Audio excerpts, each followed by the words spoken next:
Okay, we're on. Hello. Hello. I'm very excited to be here with Donna Jacobs. Donna is a psychologist for over 40 years. It's true. Who teaches workshops and works with individuals and couples and families.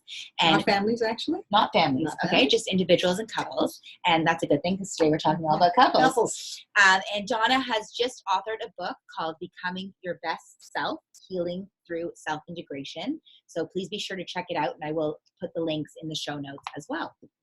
So welcome, Donna. Thank you very much. I'm actually really excited for this conversation. This is something that I've never done before. Mm-hmm. We are going to get really real and Yes. raw and honest, and we are talking about marriage. We're going to talk about marriage and intimacy and affairs and all the things that happen in marriage that a lot of people don't talk about, but that Donna has been working with and witnessing for over 40 years. So I'm sure you've seen it all. We don't know because I don't know what I haven't seen. So my first question for Donna is, what are the themes that you see walk into your office? Mm-hmm. When and what do you see when a marriage is about to sort of be at that breaking point? So, it's changed over the years. What I see a That's lot, interesting in and of itself. It really has. And part of that is actually the women's movement. Huh. Yeah. What I see a lot of is women bringing their men or their partners, it doesn't have to be a straight hetero couple, it's more common in the straight hetero world, but more women bringing their men in because they actually don't want to live a life with a man, I'm going to say in this sense now, who is behind the wall, emotionally unavailable, doesn't know how to deal with emotions, doesn't know how to talk about emotions, doesn't know how to feel. And I'm seeing more and more and more women come in saying, I don't want to do this anymore. It's like living alone. I need somebody who's there for me, who understands me, who can actually feel for me and with me. Hmm. And I see you say women bringing men in, but women have struggled with that too. Feeling, right? Yes. Like, of course. Yeah. Of course. So of course, when the women bring the men in, do you not often see that they too are struggling sometimes? Do you know what I'm trying to say? Yes, I do. But in this context, it's so usually the men. Obvious because the men are often really, really shut down. They haven't learned how to deal with emotion. They've been socialized in that sort of patriarchal, typical male way. They don't know how to talk about emotion. They don't know how to feel. A lot of them don't know how to feel. Okay. I had not even a breaking point necessarily. So you're saying is when people come in, it's not even necessarily like this big trauma has happened. You're seeing a lot of people come in just because women want to be more emotionally connected. Yes, and they've lived with it. It could be a breaking point. Yeah. Because they've lived with it and lived with it and lived with it and saying, I don't want to do this anymore. There's an interesting statistic about marriage that we know that monogamy is hard. We know that. Why? Let me come back to that. Okay. We know that there's so much to talk about. We know that 50% of marriages end in divorce. Yeah. And of the 50% that are left, there's a lot of unhappy people. Mm-hmm. And the new stat is that over 2/3, so close to 67 to 70% of divorce is actually initiated by women. Huh. Now, is that new stat? I would say in the last 10 years. Interesting. Women are, and it really is part of the women's movement that's been growing and growing and growing. Huh. That, I don't necessarily need a man. I don't want to live with a man who's so shut down. Mm-hmm. I want connection. I want intimacy. I want to be heard. I want to be seen. I don't want to do this anymore. Mm-hmm. And I'm okay on my own, and I can do it on my own. Mm-hmm. So it's really interesting. That's why the women are dragging their men to therapy. Mm-hmm. And see if the therapy can maybe open up that emotional yes connection. Because we sure do see a lot of shut down people. Yeah. And men just need, they really, I love working with men, and I love working with shut down men because they don't know how to do it yet. Mm-hmm. And in therapy and with their partner, it's a really powerful thing. I remember seeing somebody, I asked, they came as a couple, and she said, he doesn't know anything about feelings. And I asked, how do you feel? To the man. And he stopped. And he had nothing. And I had to teach him what actually feeling words were, right? I feel happy. I feel confused. I feel lost. I feel frustrated. I feel resentful. I feel excited. Wow. I want to ask though, why does that happen? Well, how does that happen? Yes, it happens. I know that's a whole topic, but I just it think is. it's an important In a question. nutshell, I really do think it still is this socialization. It still is the socialization. There is real DNA. A quick offside example. Yeah. You know, I know friends of mine had a son and a daughter, and they wanted to socialize both of them, sort of just gender neutral. And they bought their son. Their son was playing with Barbies with his sister.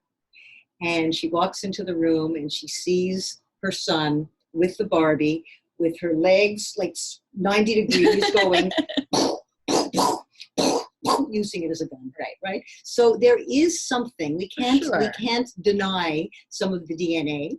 We know that there is socialization. We do treat our boys different than our girls. We do. And it's changing. It is changing. It is. But there still is that. So, you know, boys are socialized differently. There's different expectations of boys. And it depends what family you grow up into, right? That's really a huge part, is the family and what the family teachings are. I still know, you know, men who are teaching from, you'll do it because I said so because I'm your father. Oh, okay. Right? So what does that say to somebody? That's a way to shut somebody down pretty quickly. So it is changing, and I'm seeing the big change that women are mostly bringing their men to therapy. Men bring their women to therapy. Again, this is just a hetero that I'm talking about. When there's been an affair, either he's had one and she found out. Come when there's been an affair. Yes. Okay. So they they say we've got to go for help if they've been caught, or if they find out that their partner's been having an affair, and you see incredible vulnerability. Yeah, coming to therapy because of that. Absolutely. Okay. So you're saying what usually brings people to therapy in a couple is women coming because the men can't feel, and they're a big part of what you see, right? Yeah, which I'm sure is, you know, quite typical. You've been doing this for 40 years. You've seen lots of couples, and affairs, obviously. Affairs. What else? So in terms of there's a wide range of other things. In-laws, parents. Huge problems. Okay. Huge problems, because, you know, we've adapted to our families of origin in very different ways than the in-law would coming into the family. The in-law would say, how do you put up with this? This is absolutely unacceptable. Yeah. I don't want your father talking to my kid like that. How do you put up with that? Right? So those kinds of things, because as I say, we adapt to our families of origin. And then when we have a whole other family, you're saying that can cause issues too. Yes, and then we don't see our families of origin or our parents through the eyes of our partner. That's the in-law. Yeah. So they're looking and saying, how do you do that? That's a big problem. Okay. Interesting. I want to get back to the monogamy thing and why it's so hard. Yes. From a psychological perspective, because, you know, we knew, your generation already knew that affairs were happening in your generation too. Yes. Do you find that cheating and affairs are getting more prevalent with my generation, or as, do you know what I'm trying to say? I do, but maybe it's just because of it's my age, right? I'm 40, and so we're seeing it more. But do you think it was happening just as much in your generation? Probably. I mean, I do think it's prevalent. Okay. But I do think that they probably were happening as much. There are different ways that people find out about affairs now that maybe they didn't have access to before. There's all this internet, social media, all of that is killing it. Phones. Yeah. That's how most people are finding out, doing their detective work. Yeah. Right? Yes, and affairs, you know, monogamy is really hard. Why? Right? Because I mean, I understand, but I want to know from why? Like, what is this? There is so much that part of the research is saying that there is so much stimulation out there, right? You can get anything at any moment at any time. So that is part of it. It's tempting. That is because of the social media, because of the phone. I do think so. Okay. Yes. I mean, it's like, you know, an addict. If you're an addict, you don't want to be put in front of, working in a liquor store, right? So it's similar, that you may already have the propensity, but then everything is there for you. Okay. And monogamy is difficult. And a lot of people in the field, you know, say that after an affair, we actually develop a second marriage, but it's a second marriage within your first marriage. What do you mean by that? It's just a different marriage. Because now you find out why the affair happened, was the person not getting in the relationship? Why did they and look do you outwards? find do you find that people are looking outwards because of what they're not getting, or people are looking outwards because monogamy is just hard? I think monogamy is hard. I think our people are looking outside because they're not getting what they want in marriage. I think there's a factor of also narcissism. What do you mean by that? That many people feel, I do it because it feels good, and I don't care. It's about me. It's about what I need and what I want. So if you look at the reasons why people have affairs, put sexual addiction aside. Yeah. It can be a narcissistic, the frat boy. I do what I want. I get what I want. I don't care. Okay. It can be a reflection of the marriage. If it's, any of those can be worked on. If it's that latter one, something in the marriage is missing, well, that's where you develop your second marriage. That's where it can heal the marriage, It's correct? Because you're not looking at the issues of what allowed you to stray. Yeah. And this is where you create a new marriage of, what do I need? What was missing? How was I behaving? How was I not intimate? What happened? One more thing about affairs. Affairs is not relational. I mean, I shouldn't say affairs. Affairs have become relational. Affairs can come in all different shapes and sizes. It Yes. could be a one-night stand. Yes. It could be an emotional affair. It can be fantasy. Yes. Right? Yes. There could be, you could be drunk at a bar and kiss someone one night. Right, there's so many different. Yes. Yeah. To have sex outside the marriage just for sex is not relational. Okay. Right. Relational is so different healing that comes from that.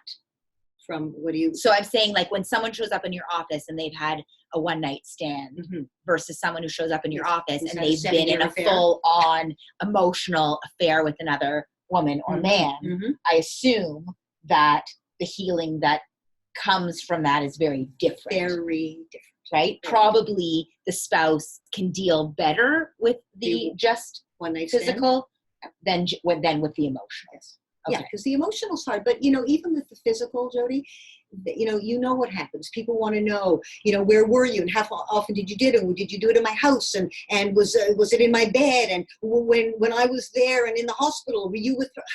It goes on and on and on for both, either partner. Right. And how do you gain trust back? Well, that's the hard one. And I do want to say that is the piece that the involved person has to be really, really patient with. It takes years to rebuild trust after an affair. And what often happens is that the involved partner will say, I said I was sorry. How long is this going to go on? I said, I'm sorry. It's been a few months. Do we have to go over this again?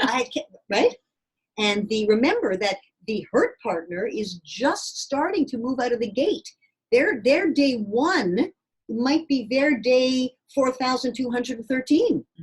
So trust takes a long, long time. Do you see marriages thrive after affairs? I do. I have. Okay. I have. And what is the difference between a marriage that can survive, affair or not, affair, trauma, maybe just even lack of intimacy? Right? Because I think that's another thing too. And I want to really break that down as well, is why intimacy seems to get harder as marriages get on. You'd think it would be easier, but it seems to be harder. Why couples can go years without having sex and not, think that that's a problem. Yes. And how to rebuild that.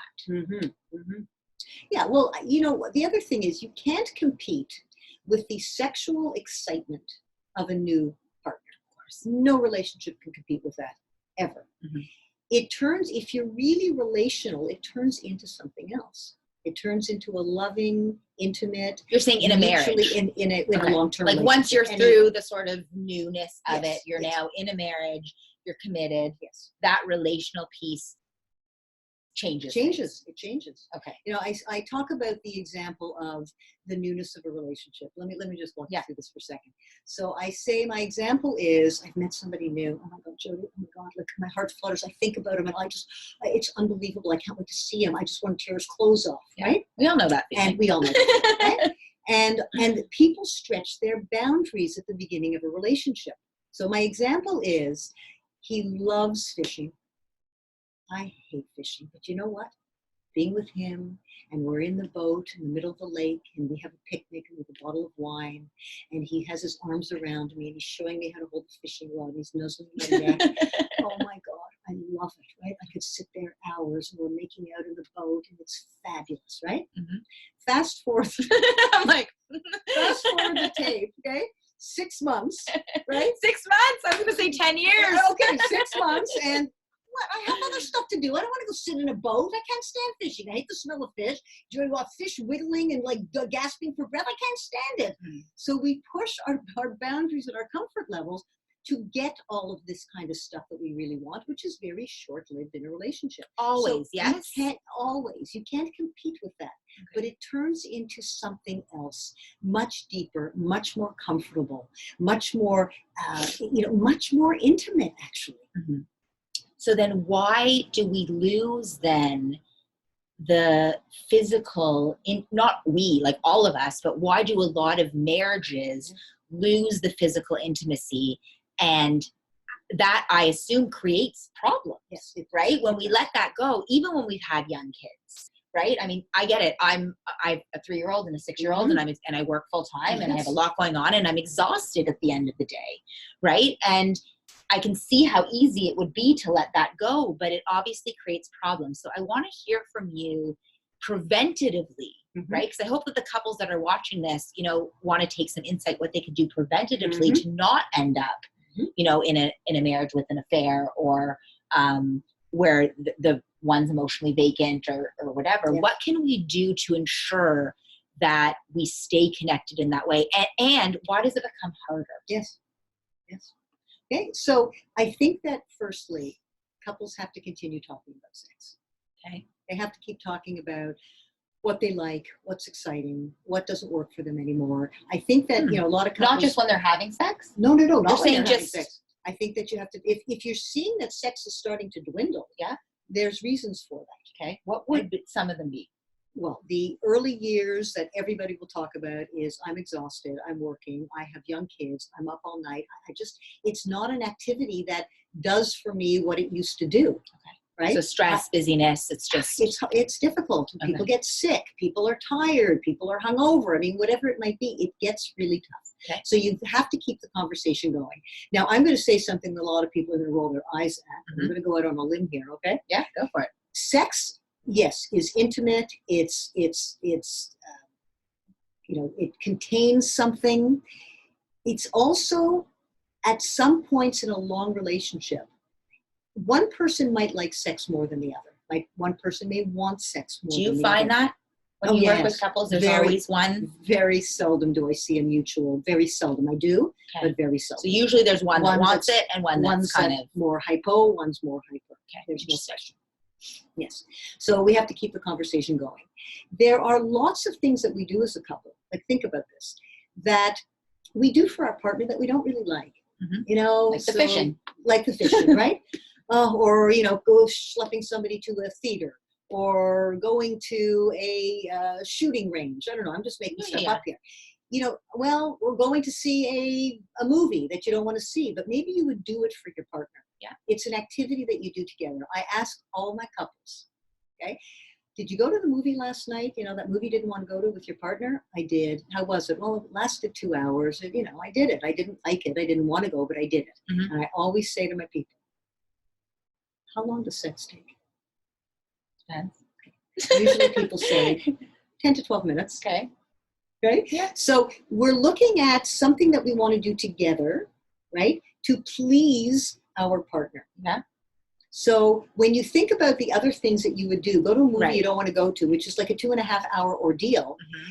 Sex is, think about this is important. It's the same things. It's important for my partner. I want to do it. I want to make him or her feel good, needed, wanted, cherished. This is what I'm going to do. But don't you find if someone's going into sex like that, like, I don't know, I would find that, say, if my partner was just having sex with me because he knew that I wanted it, needed it, but he wasn't in the mood, like the movie example, like, that's going to be fun for me. You don't have to know that. He's doing it for you. You ask your partner, could you clean up the diapers? Could you do this? And he'll do it for you because he cares about you. Right. Doesn't matter that he's doing it grumbling. I'm sure once a partner gets started, they're not grumbling anymore. Right. It's really getting over that hurdle of, oh my God, I'd rather read my book. I'd rather be in bed. I'd rather, right? Okay. But it really is moving into the relationship as a couple. what's important to the other So just person doing as well. it because you need to, getting over the hump. Once you start, obviously it's going to be pleasurable for both people, but pushing Generally. yourself the way you would push yourself, even if. Yes, and the rewards after are wonderful. I mean, it's not just orgasm. Orgasm's a great reward. Yeah. But the closeness. And you know what I found mostly in my hetero people? Yeah. That, men are really easy. And what I mean by that is a man who hasn't... Men are really easy. Well, I'm going to explain what I mean. Men who haven't had sex in a long time, if they have sex, it fills them in a way. That's how men can respond. They're really great at that, at sex and what it does for them. And they feel connected in a different way. Right? Women have a lot of other ways of feeling connected. They have intimate other relationships. They have close girlfriends or other friends. They're doing things differently intimately. Yeah. Men do relationships differently, but sex for them it makes them feel part of something more intimate, feeling. It really does something. And do you find that it's the women that are usually the shut down ones? You said always in a couple, there's usually one hyper, one hypo. Is it usually the man or not necessarily? Not necessarily. Okay. I probably see more women who say to me, I didn't have sex again for the rest of my life. I wouldn't care. More women. Yeah. More women. But I hear this from men as well. I just don't have so sex fascinating. And do you see any patterns with people who are okay without sex? Like, do you see any patterns, family of origin patterns or relational patterns that allow them to be more shut off? That's a good question. I think part of it, because... Men or women. Yes, because for me, sex comes from our child state. Now, don't get me wrong. Don't confuse the child with child state. It's our child state. Sex is from the child state where we feel and where we have needs and wants, right? So I think people who are very shut down in their child state, from family of origin, weren't allowed to feel, nobody asked them what they ever needed or wanted, that's going to make a difference as well because they don't know how to express themselves. So like the man that you said that comes in and you ask him how he's feeling and he says, I don't know, he's probably going to be the one who's also shut off intimately. Probably. Okay. Probably. Just kind of linking it all together. It could be. Okay. It could so be. People who are shut down from their emotional worlds tend to also possibly be shut down in a sexual intimacy. I think as they get there. More. Yeah, it's not a correlation. I want to make sure that people don't think it's a correlation. But I think if we're talking about that child part of us, which I say houses our feelings, needs, and wants, if that's shut down, because sex to me comes from that state of releasing and exposing and freewheeling and playful, exactly. That there is, I don't know any research or stats on this, but I would say that those who are really shut down from their child state, it would be hard for them to navigate sexually freely and easily. So even again, not necessarily correlation, but maybe men who are workaholics that are always working, that don't make time for rest and play, they could fall into that category? Interesting question. Interesting question, because I know a lot of workaholic men who really, really like sex. Yeah. So maybe it's not. Yeah. I guess it's individual. Yeah, I think it is. Okay. I think like the shutdown child state is when I see people with a shutdown child state, that they're not free to feel and they don't trust and they're worried about exposing themselves because sex is pretty open vulnerable. Exposure, right? Really vulnerable, and they don't want to go vulnerable. Sex might be harder. But I think for people who are workaholics, men or women, no, I don't think there's a correlation there. Okay. I think that they can easily enjoy sex. Okay, so back to the prevention.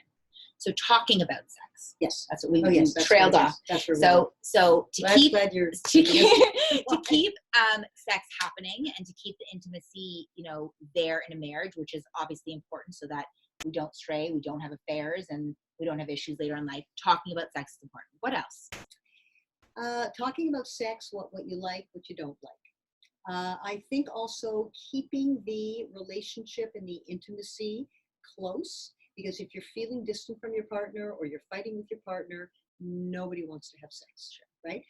Again, in my practice, in the hetero couples, men can be angry and have a fight and still want sex. Women take a lot longer to process this, feel safe to come out, and so on. So I think, a couple that's highly conflicted, would be difficult. I think that that's a case for also therapy, Yes, to manage the conflict. Yeah. And I think once you bring down the conflict, or you bring down the feelings of not, trusting, sex can also lead from that. I think that's another point of that. And then I think also what you're saying too was pushing yourself to do it even when you don't want to. It's right on both ends. If you're tired, life is busy. Life is only getting more stressful, right? I hear from a lot of people that I work with too, like, I'm just so stressed, I'm so tired, but it's only going to get more. And if that's your excuse, then it's, well, you'll always years have are gonna- something that right. years will pass. right. So how do you get through that block? Right. And you know what the other thing, just to Yeah. bring me back to that, Okay. please? I do want to say that after an affair, finding an affair, sex skyrockets. Huh. Anybody who's listening, where your partner has had an affair, you've had an affair, right? And you are coming back together. Sex skyrockets. Why? Because it's this, it's almost like the beginning of the relationship again. It's this frantic need to hold on to. It's a bit competitive. Am I as good as your other sexual partner? Am I as good as the affair? I will now do things that I didn't do before. So there's a lot that works into that. And that's, I mean, anybody who's listening, I think you'll probably be nodding. Oh, yeah, that did happen. Yes. Wow. And is that a healthy thing, would you say? I wouldn't even judge it as healthy or not. It just is what it is. Because what happens is that level of intensity doesn't last. Right. It's strictly around the finding out of the affair, and now I'm going to move in sexually in a way that I'll be really sexual for my partner. Okay. So how, again, we know that it's never going to last ever the way it is at the beginning, but how do we keep sex exciting? How do we keep it, if we want to be in a marriage, like you've been married how long? 45 years. Okay, so you've been married 45 years to the same man. I had to the same man, right? Because some people and are married you're 45 still having years. sex. Yes. Okay, so and you're probably an anomaly, but how do we keep it with the same? If monogamy is hard, as we've said, but if we're someone who we want to be in a committed marriage, we want it for the long haul, but we also want to be satisfied and excited. How do we do that? How do we keep that passion alive?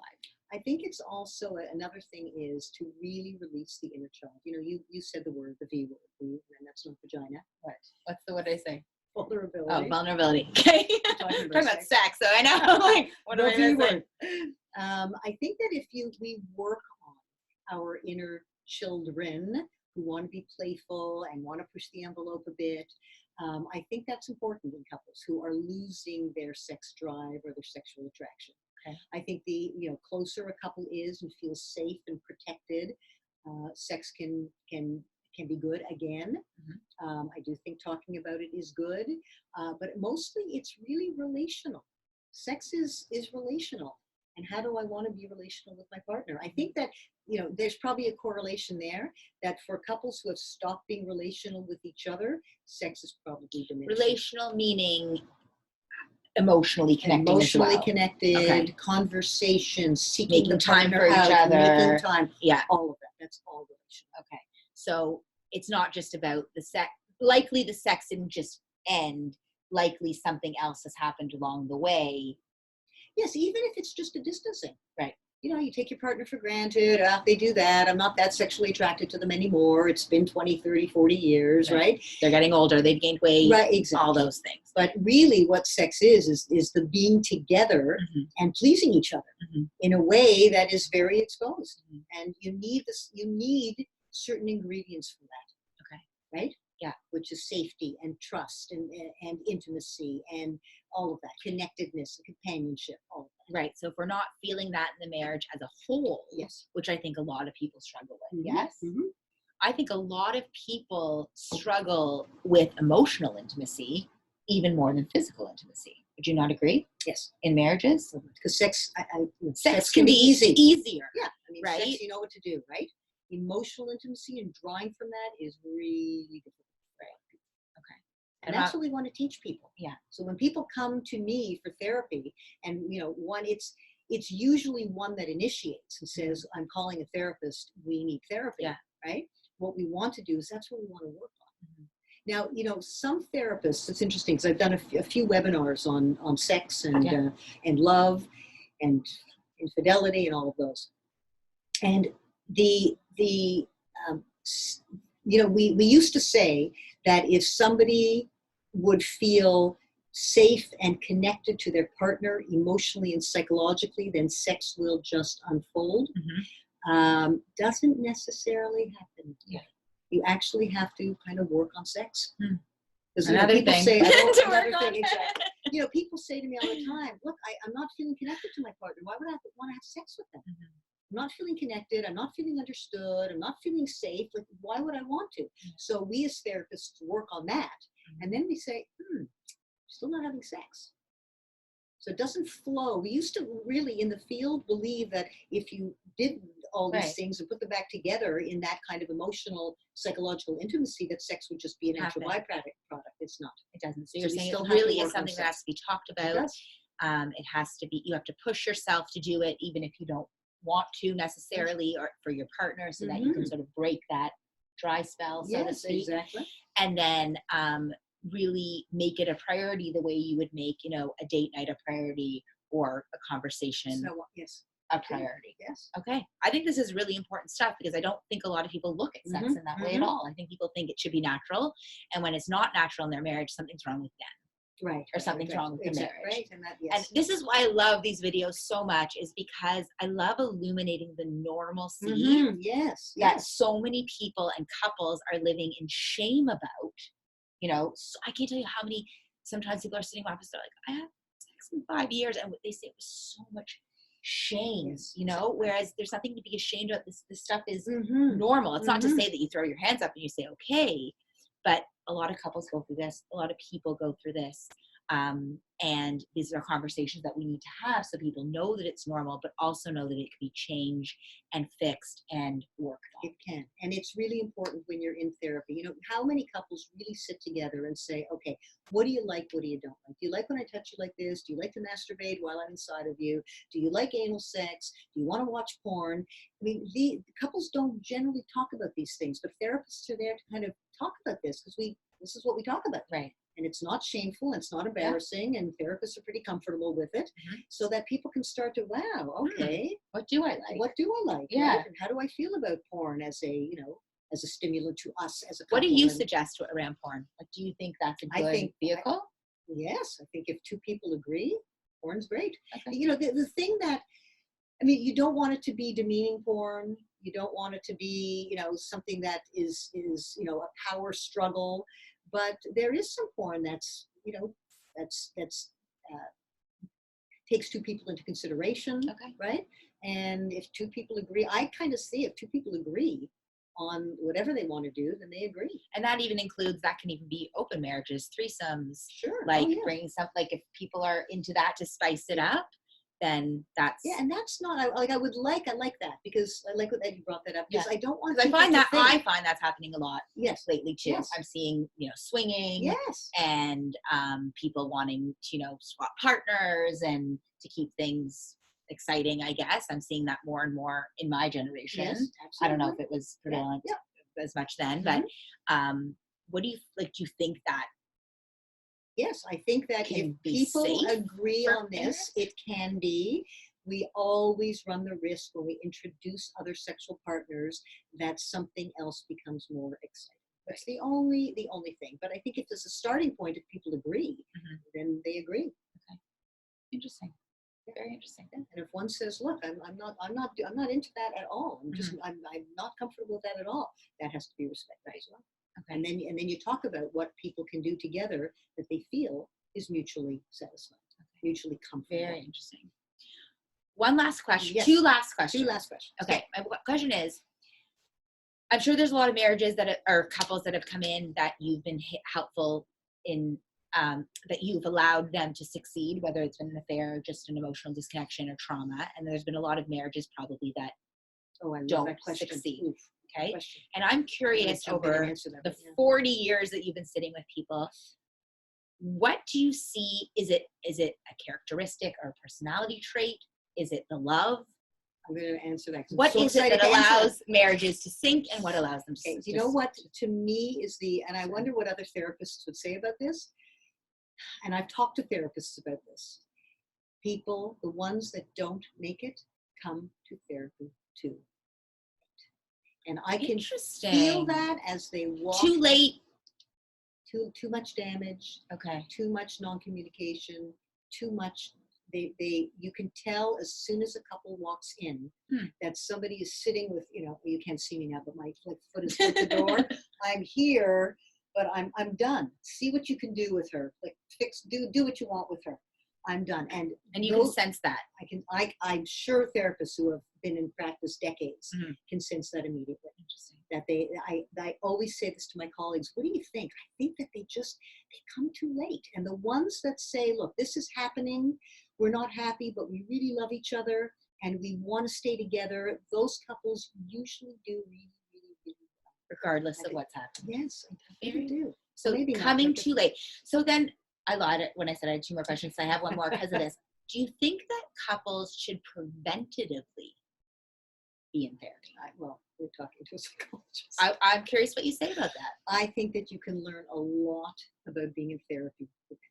I really do. So regardless of what's happening. I think it's great because you're always going to learn something. I mean, how many people in relationships are looking at their families of origin and saying, I would behave like that. Is that from my family of origin? Did I borrow that from somebody? Is that working for me? Is that my adaptation? Gee, I've learned to shut down when people do. We want to be, what do I say is the ingredient for successful therapy? Curiosity. I want us to be curious. I don't want us to judge or blame our families. Yeah. I want us to be curious. So we can grow. So we can't grow, well said, you can't grow without curiosity. Yeah. And you can't grow in judgment. And you can't cannot grow in judgment. Well said. So the answer is yes. Preventative. I think that would be fabulous. And I believe this individually that people should be in therapy all the time if they're on a path of growth, whether there's something wrong or not. What brought me to therapy for the first time was trauma, but I'm in therapy now and I feel like my life's amazing, but I'll always be in therapy. Yes. I'll always be trying to grow and change and shift and get curious and work on things because that's the type of person I want to be. And I feel as though if people want a marriage that's going to thrive, then maybe preventatively, they're also kind of maybe once a month even. Yes. It's just something that they do once a month. Exactly. People don't understand because when you have couples like that just come in once a month? Absolutely, I do. And do you see it makes a difference? They slide back, but then they get, back on track, and they slide and they get back on track. They know the issues that they're dealing with. But I do have many couples who just come for a fix. Yeah. I mean, they come for a fix and then go. Yes, and then but go. There are, but the ones that come for fix, go for a month, come back again. Okay. Yes. That's what you mean. Yes. Okay. Amazing. Yeah. Okay. My final question. Yes. This is a hard one. Okay. What do you believe is the purpose of life? Well, okay, I can only answer that sort of personally. That's the question is for you personally, Donna. To me, the purpose of life would be successful relationships. So to cultivate and to work on connection. I think that's what it's all about. I mean, everybody who comes to therapy comes actually with a relationship problem. And the relationship could be to alcohol. Right? So I think overall it's relational, and the more that people can understand, especially in couples, their triggers, their wounds, their adaptations, their families of origin, much better off they will be. Beautiful. Thank you so much. Okay, thank you. Always so great. Always so great. All right. That was good.